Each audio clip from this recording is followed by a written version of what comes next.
Om Nithyananda Paramashivoham. Om Nithyananda Paramashivoham. Om Nithyananda Paramashivoham. Om Nithyananda Paramashivoham. Om Nithyananda Paramashivoham. Entering into the next session, before that, you can all take a few minutes, verify with your partner whatever you were able to see through your third eye, whatever details Kalabhairava showed you in golden letters on the Atmamurti. The details of the object that was given to you, you can scan, just type it down and send it. In the next session now, we're going to be understanding who exactly is Bhagavan Kalabhairava as revealed by Swamiji. So now, listen to Swamiji's revelations on Bhagavan Kalabhairava.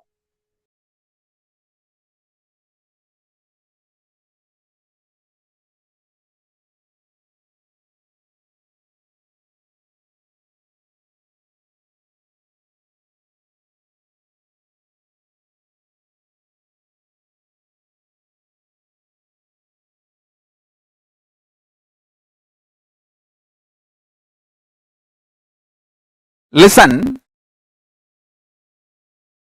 the principle of time, Kalabhairava,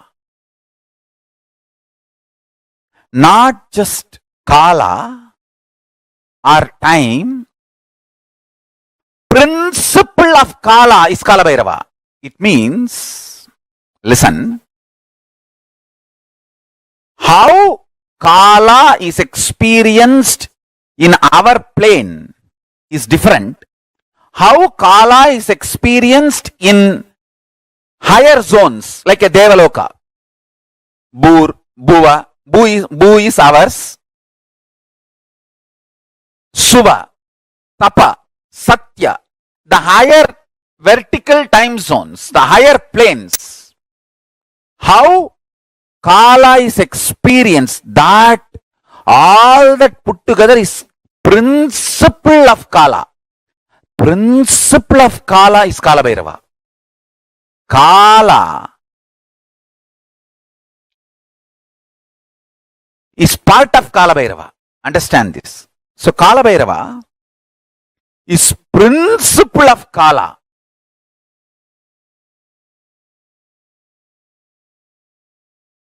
Form of Kalabhairava. Mahadeva assumed the form of Kalabhairava and removed the false identity of Brahma and gave Shivoham experience to Brahma.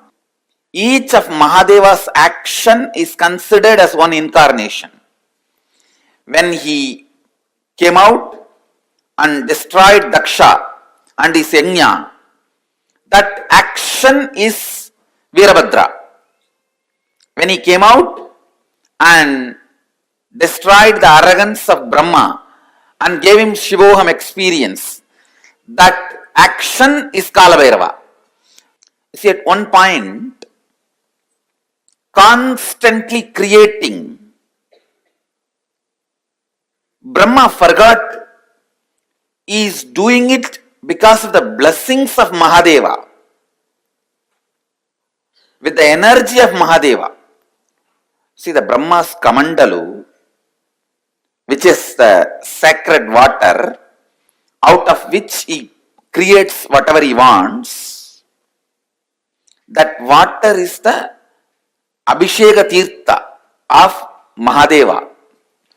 The water washed the Mahadeva's body. That is why in all Shiva temple, where the sacred water, the sacred bathing, sacred bath water, what Abhisheka Tirtham, where it flows out, there Brahma will be standing with his kamandalu to constantly refill his kamandalu.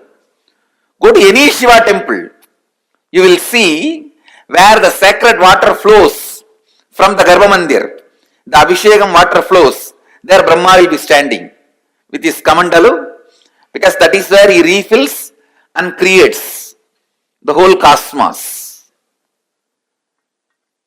Unfortunately, by constantly creating, he forgot from where he is refilling his kamandalu. He was also given the 5 head by Mahadeva, but suddenly he became little egoistic and arrogant and started thinking that the Shivoham has to happen from inside out. It should become experience and then start coming out. And this guy, out of his hypocrisy and arrogance, started declaring, I am everything. So now Mahadeva has to make him understand and give him that real Shivoham experience. So he just wakes up from his samadhi. Kalabhairava comes out. The Lord of Time comes out and just cuts that 5th head, which has become a little arrogant. The moment the 5th head is gone, Brahma realizes he is also bound by time. And he realizes that it is hypocrisy that made him feel he is the superior.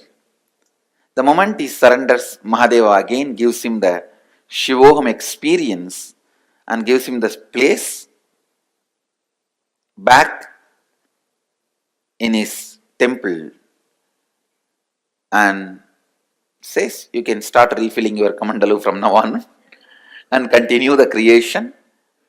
And he gives a permanent place in all temples of Mahadeva, where the Abhishekam water, the holy water, the sacred bath water goes. In that place, it's called Gomukam. In that Gomukam, always the Brahma will be there to fulfill his kamandalu and do the creation.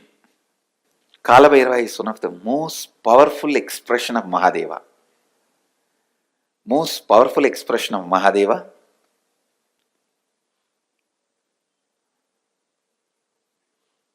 He is the energy on which all the memories are stored. All the memories are stored. Space is the energy where all visualizations are stored. Time is the energy, all memories are stored. Cosmic record keeper. All the word documents are kept with Kalbhairava. All the visual documents are kept in the space. The space, embodiment of space is Nataraja. So Nataraja keeps all the visual documents and Kalbhairava keeps all the word documents. So anything happened, happening, yet to happen, you can just ask Kalbhairava, he will pull it out and give the whole record. And moreover, most powerful expression, easily accessible. The moment you call, he will be there. That's the beauty of Kalbhairava.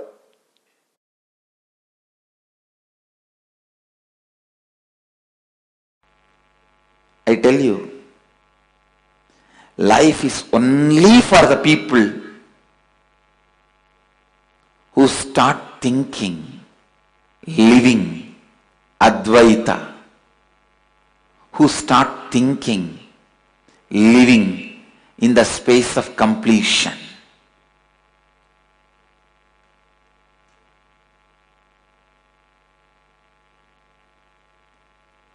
tell you, I am revealing the logic of Kalabhairava to you.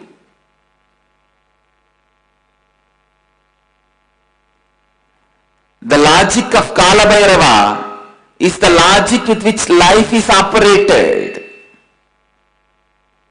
Understand? None of your questions life cares about. You go on asking questions. Why good people suffer, bad people flourish? All those questions are from your arrogance. Life never cares about your questions.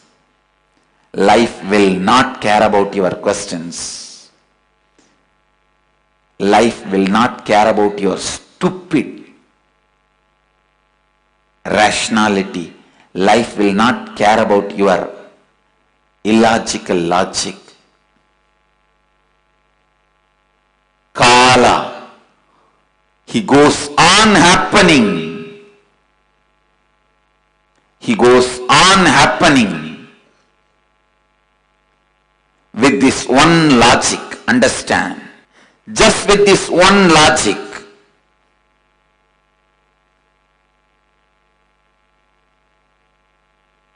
The decisions made out of completion fulfills you, and whatever decisions you make out of completion becomes reality in you.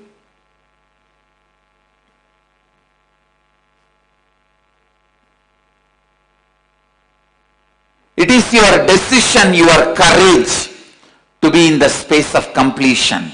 Only that is rewarded. The more you try to cheat life with your hypocrisy, life does not just cheats you back, it beats you back. Understand?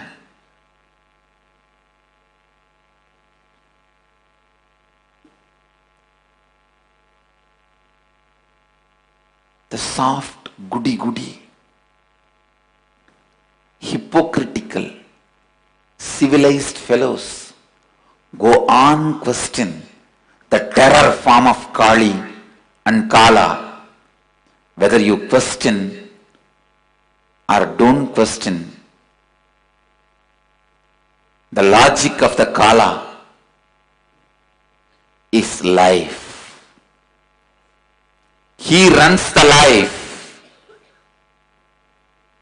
His logic wins. His will prevail.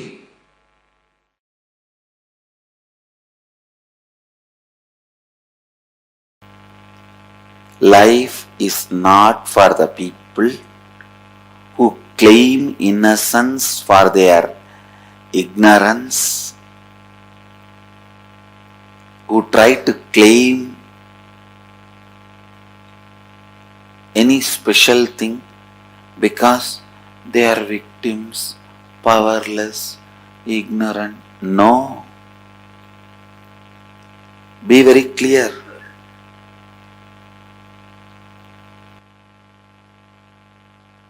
Life is run by Kala Bhairava. Kala. If you stand up with powerfulness, he will mirror that. If you stand with powerlessness, he will mirror that.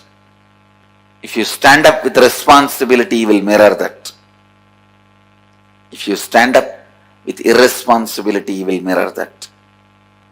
If you are powerless, the only thing he will tell you is complete with it and get out of it. Complete with it and get out of it. Complete with it and get out of it. Feeling you are a victim is nothing but taking revenge on your own life. It is suicide. You killing yourself, you destroying you. Feeling victim like is you killing yourself, destroying you.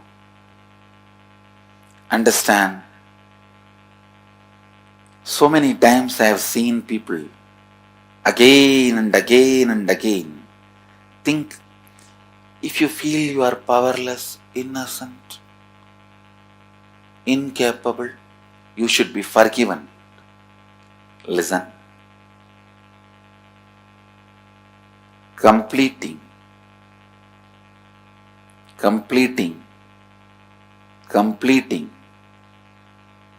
all the incompletions, getting out of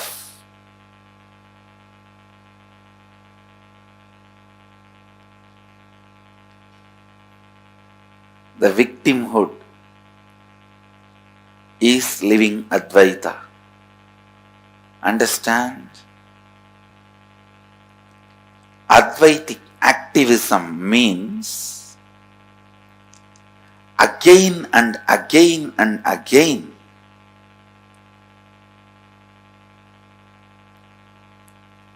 bringing yourself to perpetual completion. Perpetual completion is life. Life runs by perpetual completion.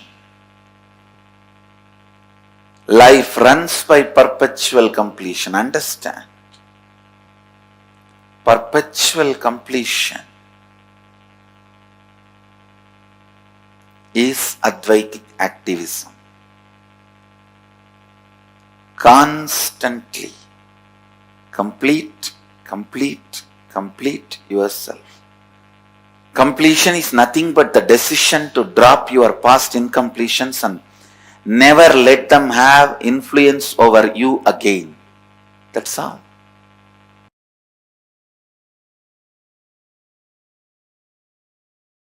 A lady devotee with a mentally little challenged child goes to Ramakrishna and asks, what wrong I did that I have got a child like this?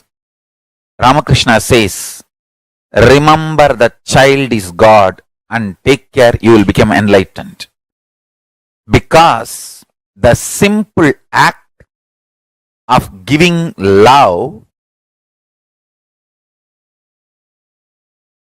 strengthens your kala dimension, and if you remember, cognize to whom you are giving love is God, it becomes devotion.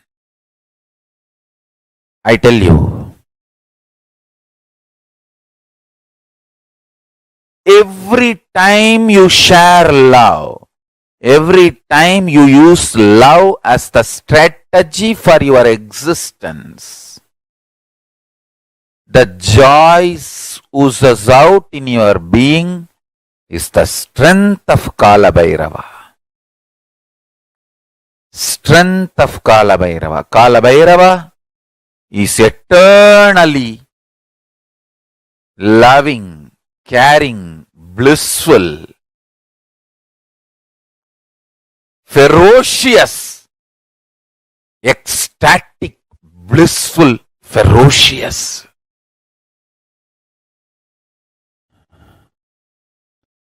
Meditate on him. Be eternally loving like him. You will be just.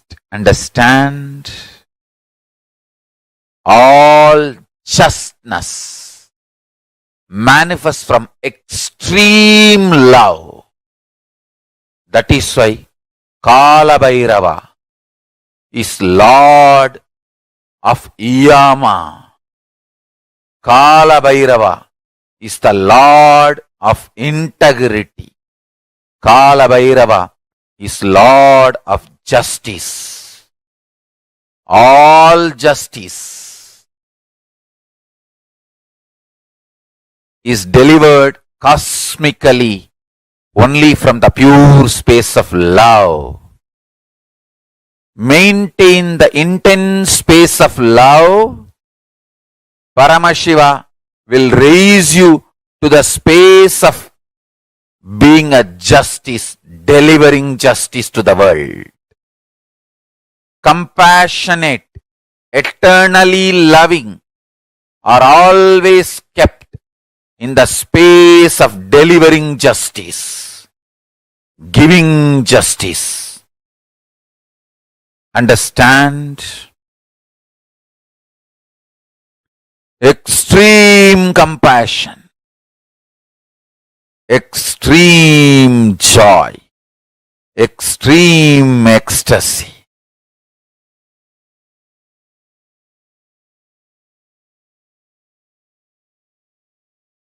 Brings intense powerfulness and strength in you.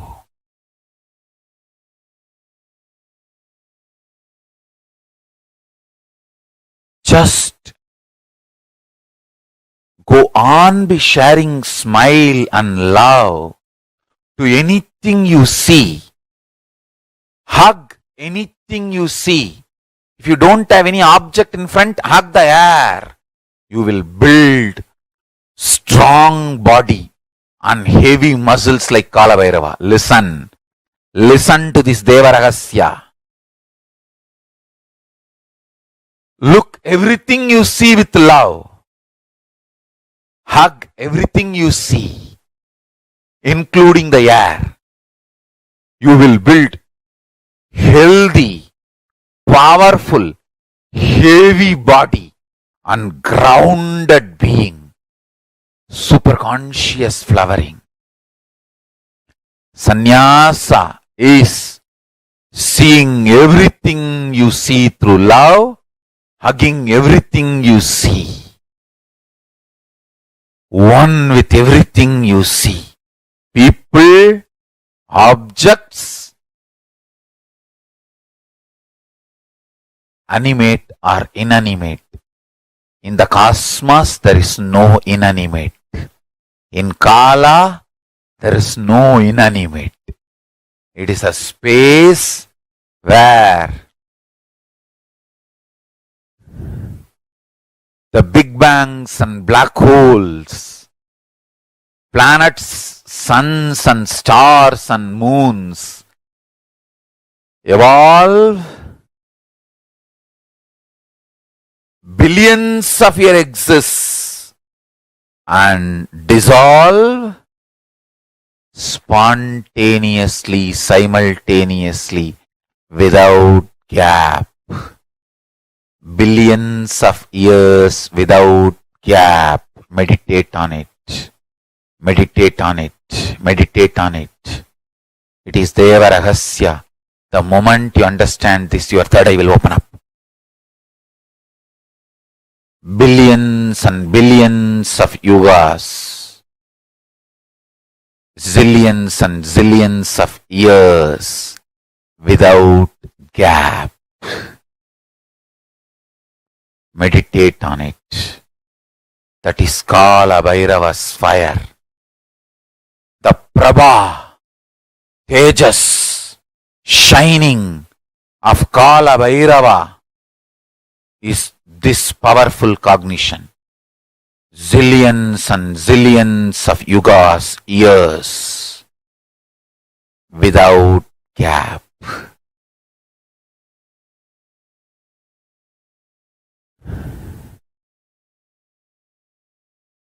Universes, multiverses happen, exists for billions of years, dissolve, but no gap.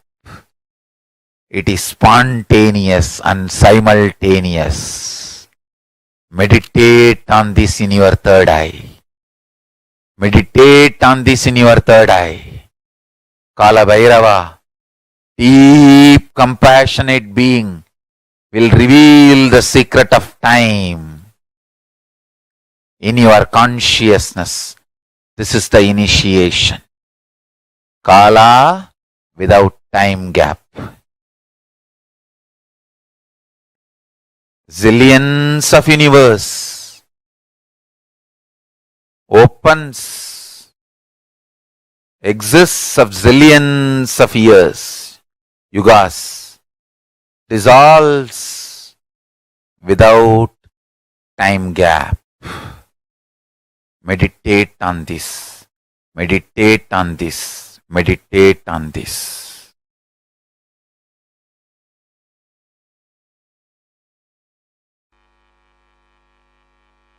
Go and tell Kala Bhairava all the known incompletions I commit with you, I will complete. All the unknown incompletions is your responsibility. I am surrendering to you. And I tell you, he really responds and completes. Whenever you ask him to bring completion to you, he is embodiment of compassion. Whenever you associate you with incompletions, he is the terror.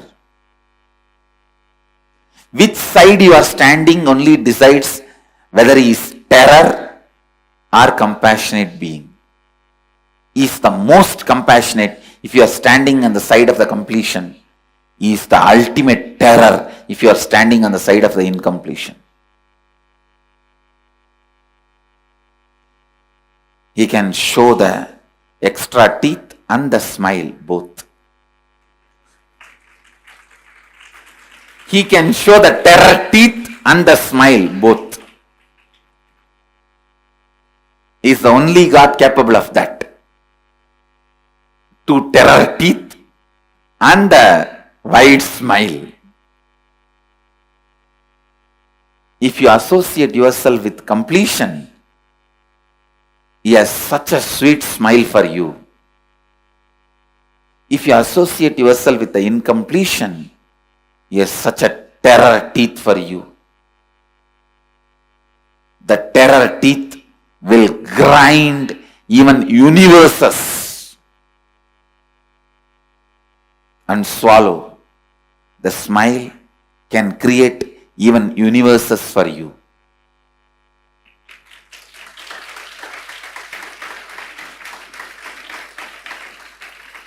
Always have this agreement with Kala Bhairava.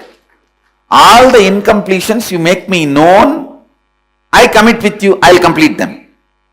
I am responsible for it. All the incompletions unknown to me, you are responsible for it.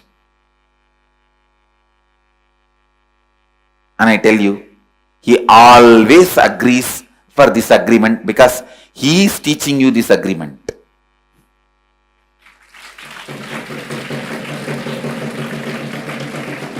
He always agrees for this agreement. All the incompletions known to me, I am responsible. I will complete them. I will drop them. I will complete and drop them. I will never allow them into my cognition. But there are many unknown to me. I cannot do anything about it. That you are responsible. I tell you, he is the most sweetest God.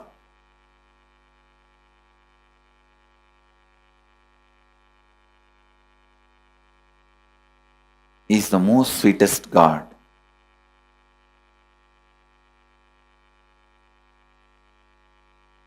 He is the Lord of completion. He can heal any incompletion.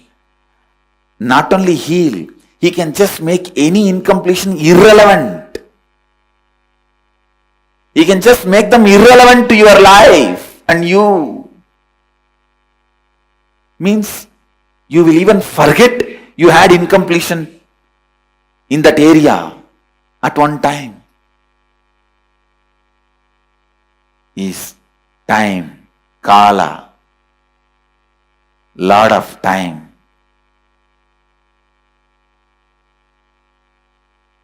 So go and tell him, all the incompletions I have about my vision, my seeing, which is known to me, I am responsible. I will dig them out and complete and drop. Whatever is not known to me, you are responsible, complete them. Or make them known to me, so that I can complete. Either I should be Lord of life or you should be Lord of life. No third person in between you and me. That's all. Either I should be or you should be. No unknown zone, no blind spot between you and me. Not having blind spot between you and Guru is surrender. Not having blind spots between you and Kala Bhairava is authenticity. No blind spots.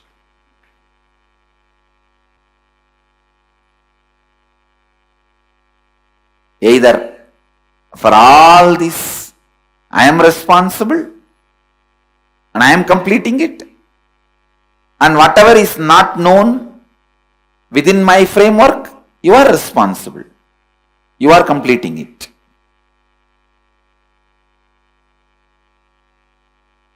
But ultimately, we are neither going to have known incompletion nor going to allow unknown incompletion. That's all. Neither known incompletion nor unknown incompletion. Both will not be allowed.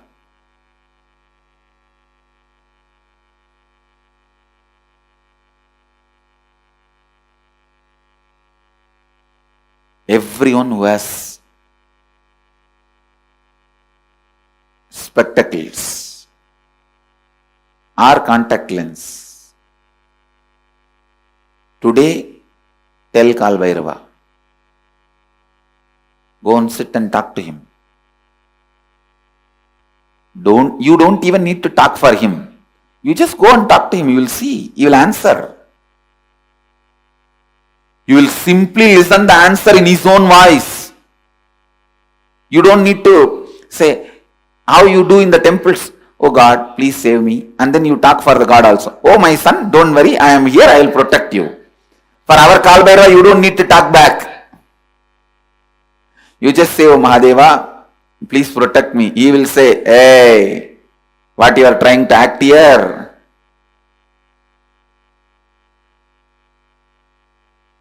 Complete with all this incompletion. Others I will take care. He will talk to you in his voice. He is Swayam Prakasa. And alive.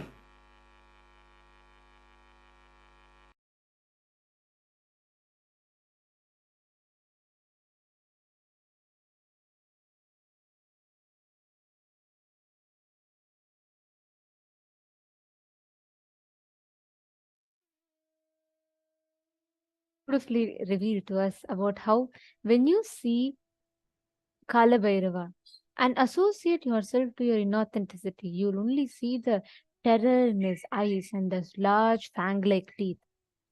But when you side by your authenticity, even in his between his teeth, you will see his most compassionate smile. And the most important truth Swamiji revealed, Kala Bhairava stands with grants for anything that people ask for those who take him for granted. Not just those who connect with him, those who have love. Swamiji said, those who take him for granted, Kala Bhairava is with them, manifests for them.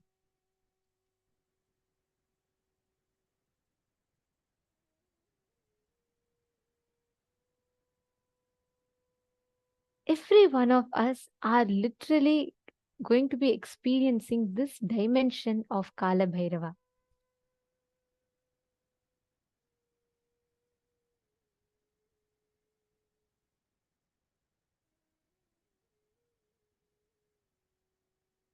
Every one of us sitting here today, we are going to be experiencing this dimension. Kala Bhairava is that space where he manifests as the Lord of time, the Lord of space, taking all of us beyond all these aspects of life, basic aspects of life, and gives us the ultimate experience of being, becoming, radiating the space of Kala Bhairava. So what did you all click with? What did you all understand? Can I request everyone to share?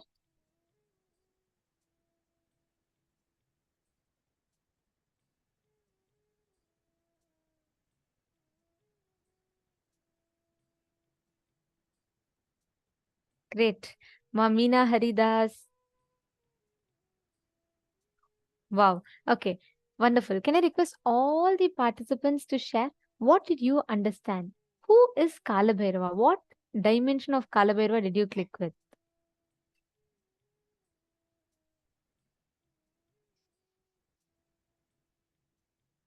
See, please understand, this is the exact principle that Bhagavan Mahakalabhairava reflects. Mahakalabhairava, the Lord of time and space, when you just sit in his presence, when you associate yourself with the incompletions, then he becomes literally Kala, death itself to you. When you associate yourself to authenticity, he becomes the most compassionate, the most powerful person who's going to be with you through all of this.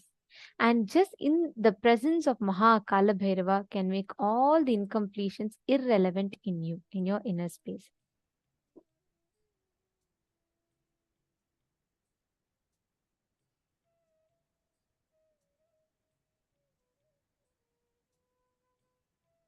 Gakaro Bhairavam Nyeyam Muktabham Shatrunashanam Gakara Kala Bijam Cha Kalam Sarva Jayam Bhave. The letter Gha is related to Bhairava. It is in the color of the pearl. It has the power of destroying enemies. The letter Nya is related to Kala Deva. It is in the color of black. It has the power of bestowing victory in all endeavors. Life is only for the people who start thinking, living in the space of completion. Just with this one logic, the decisions made out of completion fulfills you, and whatever decisions you make out of completion becomes reality in you. Life is run by Kala, Kala Bhairava. If you stand up with powerfulness, he will mirror that. If you stand up with powerlessness, he will mirror that. If you stand up with responsibility, he will mirror that. If you stand up with irresponsibility, he will mirror that. That's why Swamiji tells, life is a mirror. Kala Bhairava just mirrors. He just mirrors the space that you are in. He just mirrors what you reflect in life.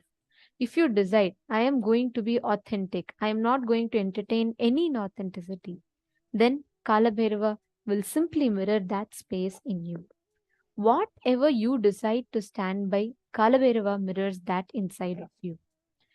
If you decide to side by your authenticity, right? When you decide, I am not going to entertain any patterns, any powerlessness in me, I am going to be authentic, then he simply will stand by you and he'll make sure you manifest that space. That is Kala Bhairava. See, as long as you feel stuck, you feel, oh God, completion and all is not possible for me. And every time you feel like this is what it is, I'm going to be stuck in this, all this is not going to be possible for me, then you will be stuck in that same rut forever. Let's do a very quick exercise. I request every one of you to pen down at least 5 situations where you felt completion is not possible for you. Can I request every one of you take 5 minutes, pen down at least 5 situations where you felt completion is not possible for you.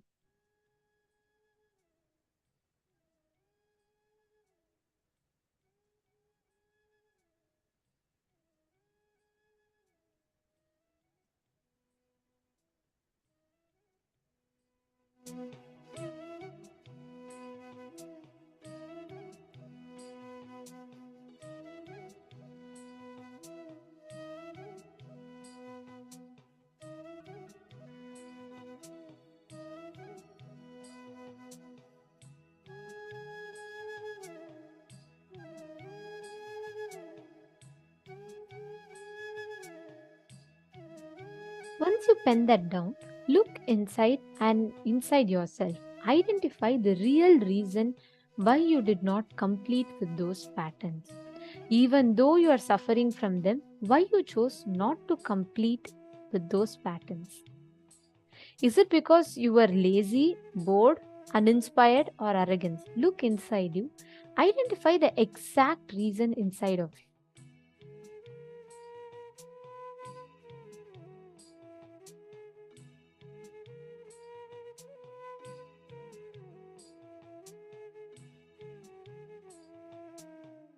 And can I please request all the participants to please come in the camera? We are going to be entering into the preparation for the death meditation process very soon. And we request all the participants to please come on the camera.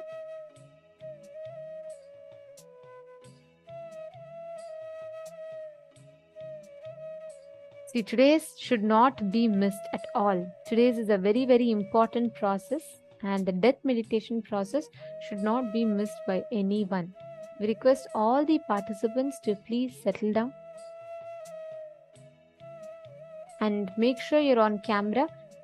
We understand for many of you it is quite late in the night. It's your midnight time. Please make sure that you're all coming in the camera. Please settle down. Just have some water. Keep yourself hydrated.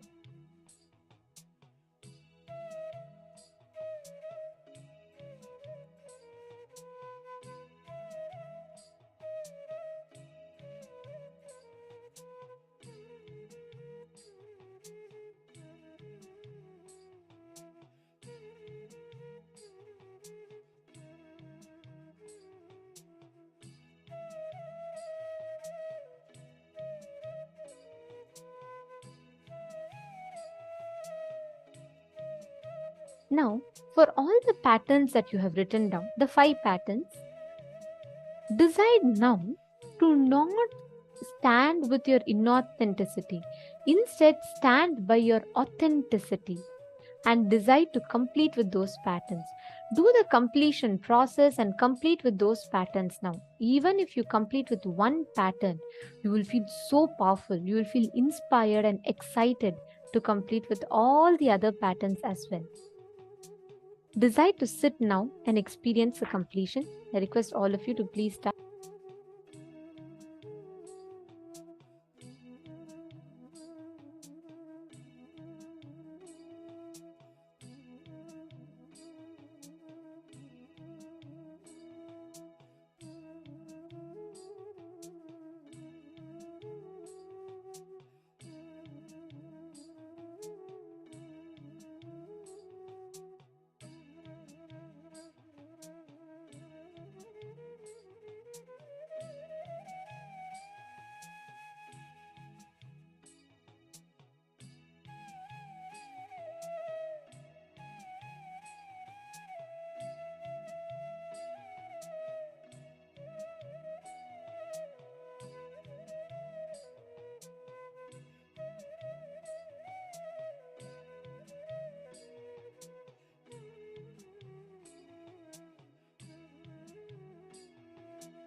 Now, declare from that powerfulness that you are not going to be giving up and you are going to be constantly in the space of completion.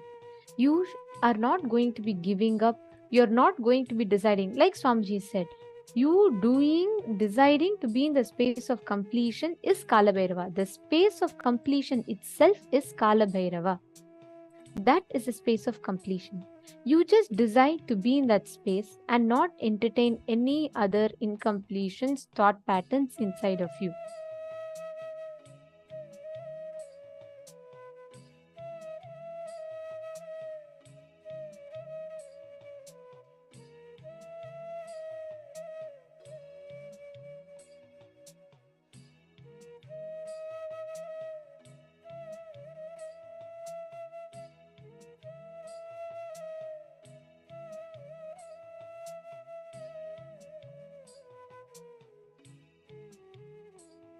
You understand? just your decision to side with Kala Bhairava, your decision to side by your own authenticity is powerful enough. That will make sure that you are achieving that space of enlightenment.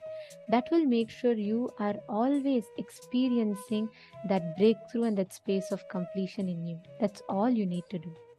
Now, in the same space, let us all enter into the next session where we are going to be understanding about the very, very special initiation you're going to be receiving today, the Vishesha Deeksha. I request all the participants to please make sure you're all gathered. Please settle down.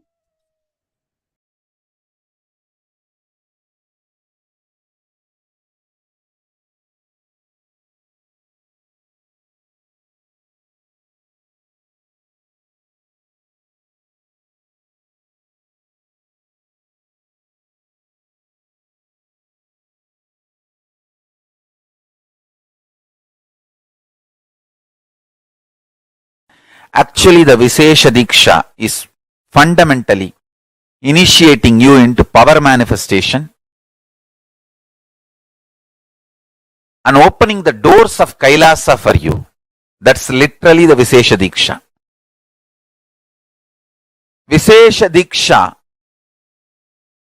is 4 reasons why it is so important. First, it directly opens your personal connection with Paramashiva and Kailasa space.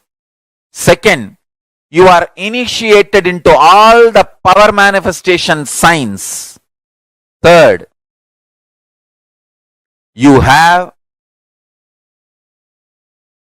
personal, intimate version of Paramashiva, Atma Linga, for yourself. Fourth, unimaginable benefits, health, spiritual, everything starts with this initiation.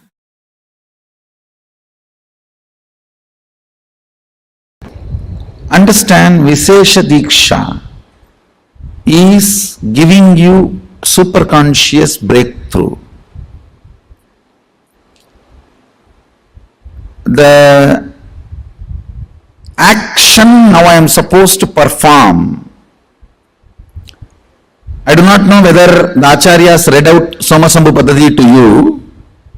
The action I am supposed to perform now on them is taking their old life out and dumping it and putting the Shivatma, means Shiva's consciousness, from my Anandagandha and putting it in them. Read out the whole thing, then they will understand why Vishesha Diksha. Unfortunately, people think Vishesha Diksha means vegetarianism, that's all. No. Shaivam is not just Shaiva meal, Shaiva life. It is initiations you receive and few minutes every day you spend to bring yourself to the oneness. Puja is nothing but bringing you to oneness. For example, I give you my personal cell phone number and tell you every day and one particular time if you call me, you can talk to me directly. Are you going to take that as a load work? Oh, every day I have to call. Or are you going to feel, wow, I have a direct access to him. Every day I can, few minutes, I have a direct access to him. What are you going to feel?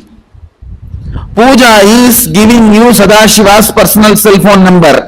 He has committed to me, whoever I initiate, when you connect with him, he is committed to me, he will respond to you. I am authorized to give you his personal number. Puja is nothing but giving you the authorization to call him at particular time. And he has committed to me, he will respond to you.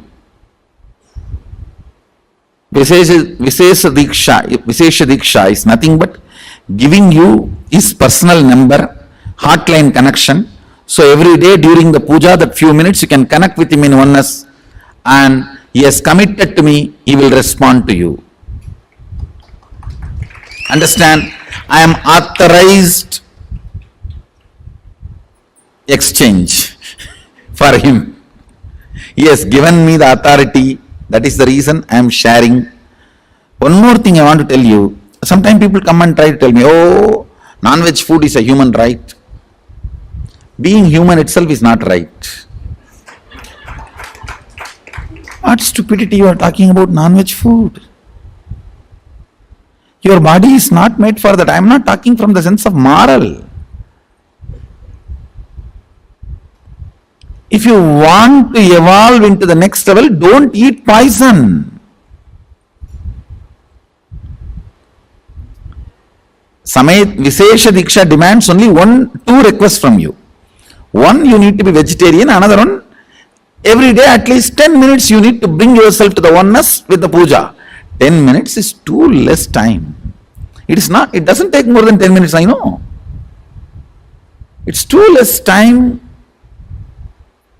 Sadashiva is demanding to respond to you every day and keep yourself in oneness. Actually, I don't promote any other spiritual practice. People ask me, should I do this technique, that technique? Twisting the eye and looking here and blowing the nose, this corner, that corner. I don't give you any technique. I only ask, connect with him in oneness, 10 minutes a day. I think maximum it takes 11 minutes.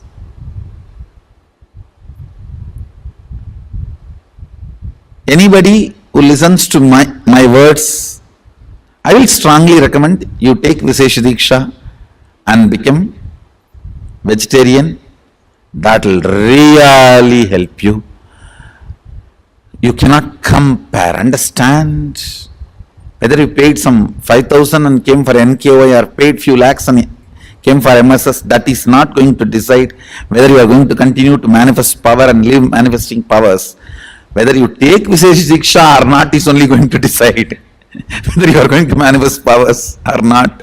So please understand, the secret is in initiations and aligning yourself to the oneness, that's all.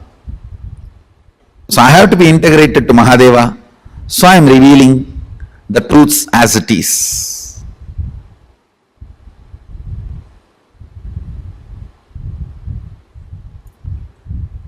Whatever is said and done, Vishesha Diksha is something extraordinary. Literally the whole system gets upgraded to the super consciousness.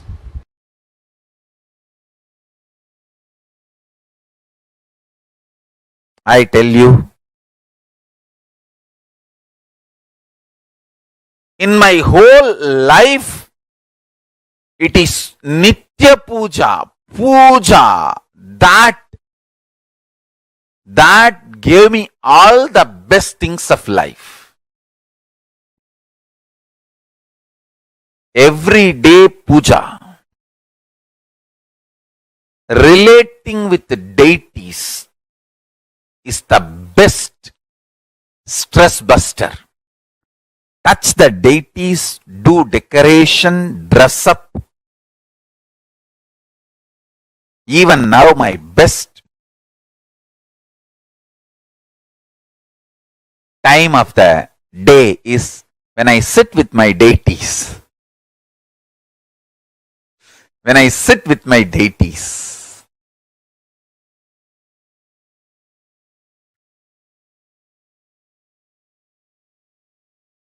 Dress up the deities, jewel them, spend time with them, talk to them, intensely pray, deeply connect and pray. Understand?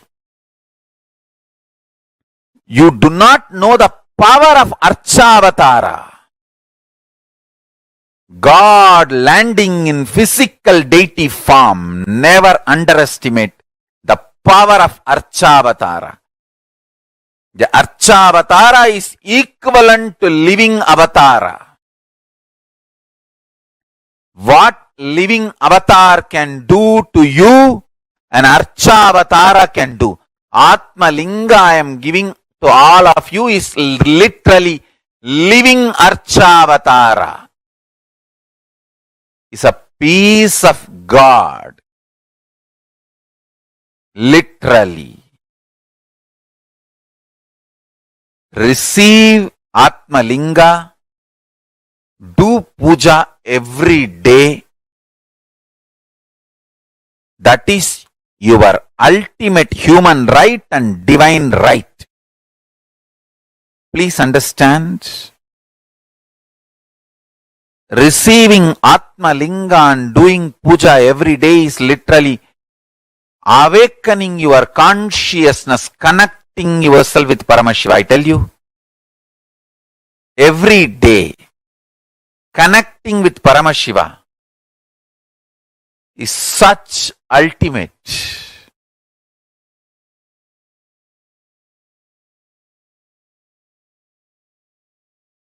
Puja is the time-tested, foolproof, ultimate stress-busting methodology. Life of bliss, ecstasy, powerfulness. The life of oneness, Paramashivoham. I tell you. The essence of Veda, Vedanta, Agama, Agamanta, Yoga, Yoganta, Siddha, Siddhanta, Tantra, Tantranta, everything can be realized with a sincere, deep feeling connection puja.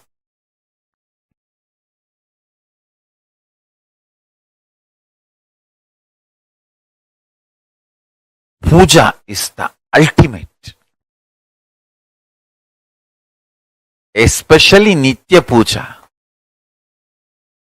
It is just unimaginable lifestyle.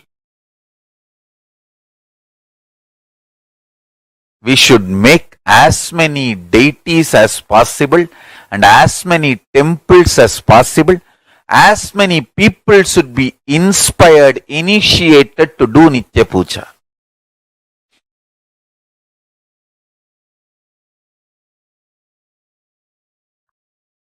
Nitya Puja makes you living Hindu. Nitya Puja makes you practicing Shaivite. Nitya Puja makes you as living my disciple.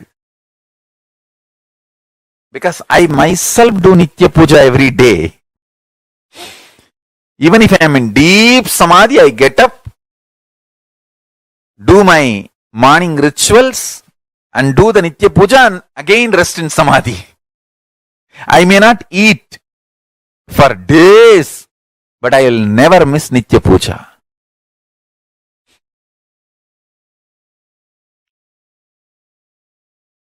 Even the people who cherish enmity towards me, they say, he somehow doesn't miss Nitya Puja.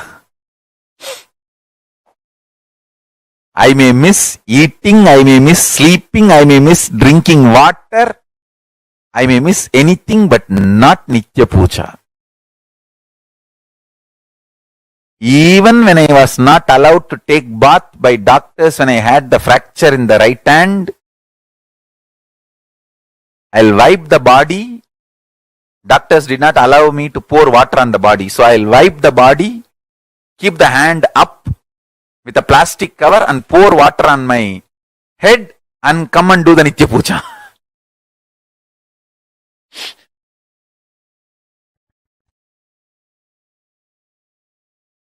I may miss eating, I may miss sleeping, I may miss drinking water.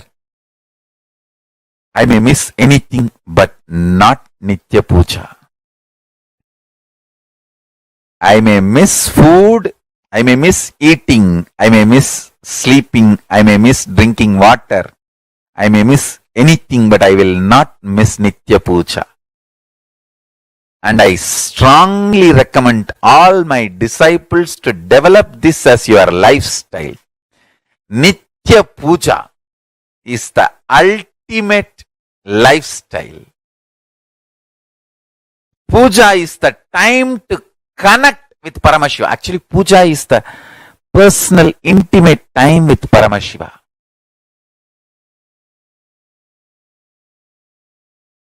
you should always wear your Atma Linga on your body and every day do puja.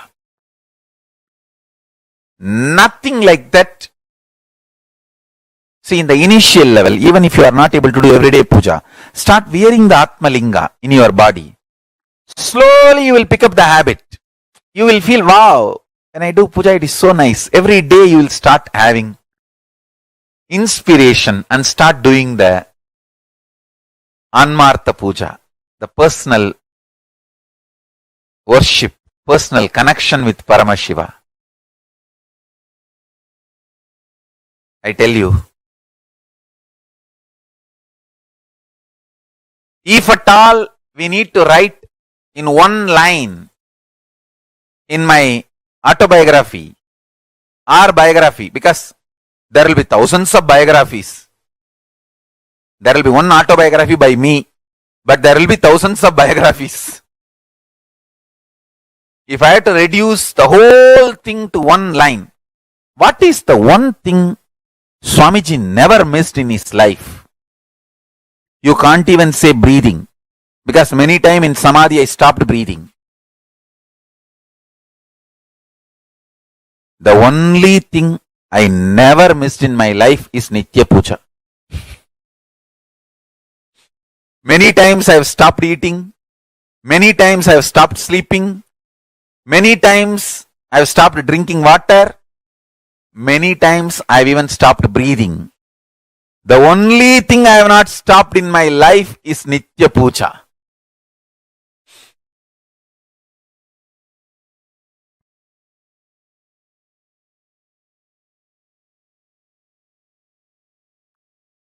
Understand? It is that important. It is that important.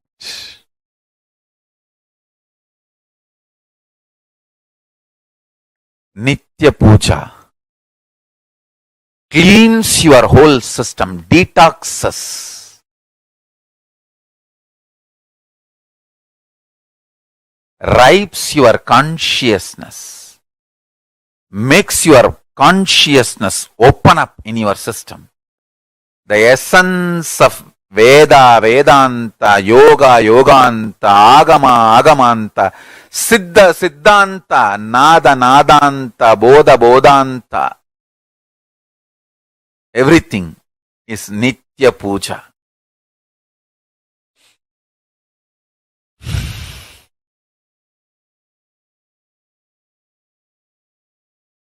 A deep feeling connection with Paramashiva.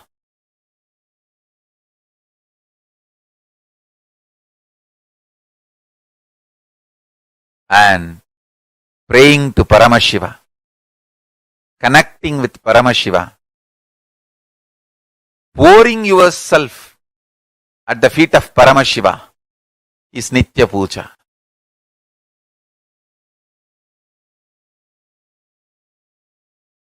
All I am trying to tell you is Nitya Puja, the best way to detox yourself, to remove all the stress, connect with Kailasa, personal intimate time with Paramashiva. Nothing like Nitya Puja to achieve the ultimate enlightenment and living enlightenment and to manifest the powers of Paramashiva. To manifest the state, space, powers of Paramashiva, Nitya Puja is the best. Essence of Veda, Vedanta is Tattvamasi. Essence of Agama, Agamanta is Shivoham. Essence of what I am teaching, Veda, Vedanta, Agama, Agamanta, Yoga, Yoganta, Tantra, Tantranta, Bodha, Bodhanta, Nada, Nadanta, everything is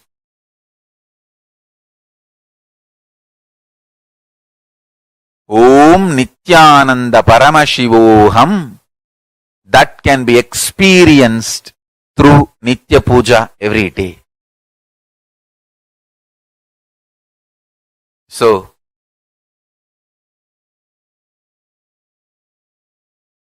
today's powerful cognition for all of you. Paramashiva is inside our consciousness. Nitya Puja is the time to connect with Paramashiva and have personal, intimate experience with Paramashiva. Sit straight, meditate on this powerful cognition. With intense chanting of Mahavagya, I'll guide you to have a direct experience of Kailasa and Paramashiva now. Sit straight. Have intense, vibrant chanting of Mahavagya, Om Nithyananda Paramashivoham, and connect with Paramashiva and Kailasa.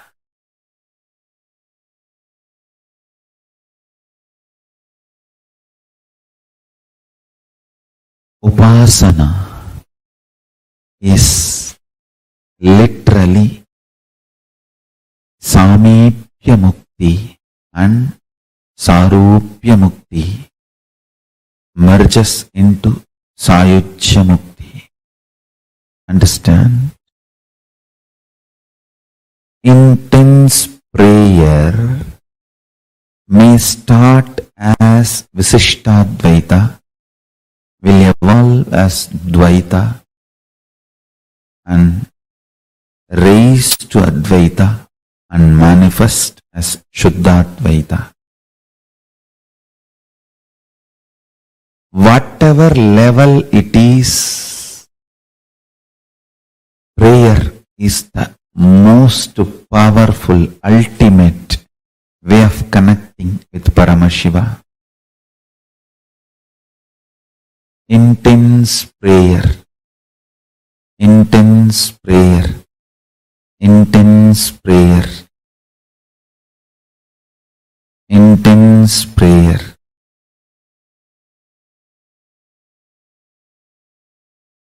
People ask me, when thousands worship you, why do you bow down so much in front of the deities? And understand, this is the secret. When you sit in oneness, you should know very clearly, even when I pray, I am you. When you are operating in relative existence, you should know, even when I am one with you, I am praying. I am devoted to you. In relative existence, always be devoted. In reality, always be one. Understand, duality is not ultimate. I am repeating again. Oneness is the ultimate truth. But does not mean in relative existence you will be arrogant. No. You will be humble.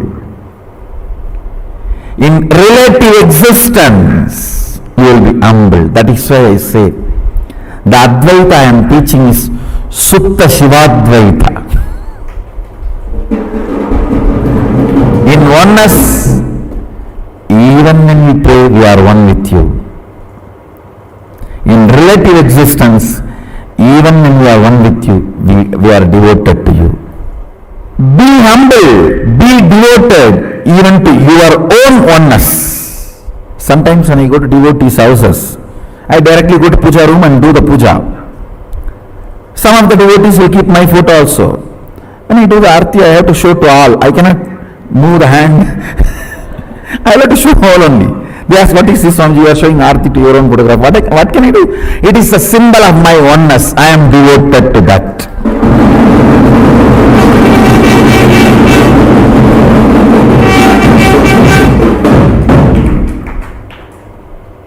Even I bow down to. See, you have both component. You are oneness, Shuddhadvaita, and your relative existence, to which you are going to be devoted, that is going to manifest in you more and more. That is going to be strengthened in you more and more.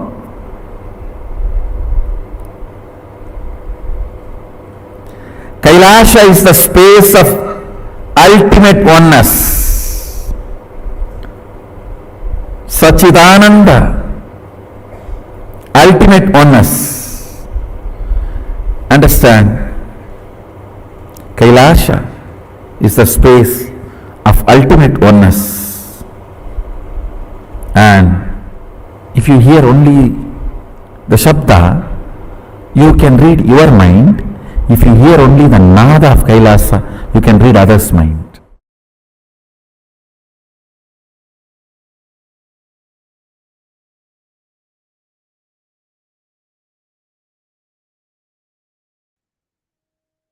Vishesha Diksha is nothing but having the personal hotline connection with Paramashiva. I think that one statement literally summed up what Vishesha Diksha is for us. Now, I request all the participants, every one of you, to post how many of you are going to be receiving your Vishesha Diksha today. Vishesha Diksha is a level 2 of Shiva Diksha. I request all the participants to please post and let us know how many of you are going to be receiving the Vishesha Diksha today. Literally, Vishesha Diksha is a space where the Guru removes your being, puts it into his being, and reinfuses the ultimate new energy in your being. That is Vishesha Diksha. So, how many of you are taking Vishesha Diksha today?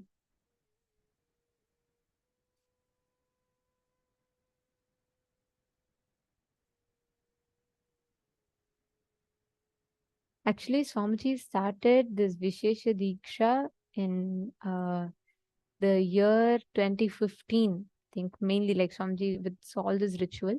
And after Vishesha Diksha, the main thing that one should do is every day doing puja. I think enough context Swamiji himself gave of why Vishesha Diksha, why you should do puja. Understand, when you do Vishesha, after you receive the Vishesha Diksha initiation, right after you start offering the puja, Swamiji tells, when you leave the body, Yamadutas will not come. Means Lord Yama will not come, but Paramashiva and Shiva Dutas will come. Please understand, Vishesha Diksha is literally preparing you for the most graceful exit. Let's see how many of you are receiving your Vishesha Diksha today. Okay. All right. Oh my God, so many of you. Great. Ma Karin Silva, Ma Diana, Ma Eva Anderson, Ma Anna Mercedes. Very nice. Wonderful. So many of you receiving. Okay. So please understand, Vishesha Diksha is very, very simple, but the most powerful way to receive your initiation. And Asghar Aliya is receiving Vishesha Diksha, and Anais is also receiving. Very nice. So happy that Anais is also sitting and attending the sessions. Are you understanding anything? Anais, what are you understanding? How old are you? And Asghar Aliya, which place are you from? Where are you attending from actually? Sumit Agrawalaya really wanted to tell, it is beautiful to see your sincerity. I know it is night time for you, and I see you attend through day and night of your time. You sit up, you attend. That's really wonderful. That shows like your sincerity of you wanting to experience Paramashivoham. So that is very beautiful to see you sitting and attending. Oh, very nice. Just 9 years old. Anais is doing just the right thing for him, right? 9 years old only and sitting and attending and listening to these powerful cognitions. It's just too beautiful. Gatis Jurevix is asking, okay, Gatis, please understand, it is like Vishesha Diksha is like